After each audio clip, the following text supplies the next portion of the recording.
অঙ্ক করতে হলে তার আগে আমাকে একটা সূত্র জানতে হবে। সূত্রটা দেখো আমি লিখে দিচ্ছি, যদি যদি x plus y plus z সমান 0, অর্থাৎ এই মানটা কোনো কারণে এই তিনটা টার্ম যদি 0 হয়ে যায়, তাহলে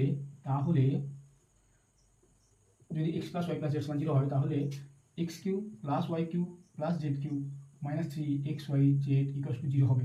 একদম একটা সূত্র, এইটা যদি মনে রাখো, এইটুকু মনে রাখলে এই টাইপের অঙ্কটা একদম খুব তাড়াতাড়ি হয়ে যাবে। তাহলে দেখো x plus y plus z সমান 0 হবে। তাহলে আমি যদি দেখি, একটু চেক করে দেখি, x plus y plus z, দেখো এক্স এর মান কত 997, প্লাস ওয়াই এর মান কত 998, জেড এর মান কত -1995।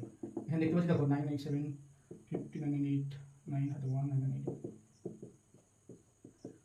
দেখো এই কন্ডিশনটাকে তাকাও, x plus y plus z সমান 0 যদি হয়, তাহলে দেখো এখানে লিখেছি, দেখো যা লিখেছি তাই পাচ্ছি। দেখো x plus y plus z সমান যদি 0 হয়, তাহলে বলতে পারি অতএব x cube plus y cube plus z cube minus 3xy z কি হবে, x cube plus y cube plus z cube minus 3xy z সমান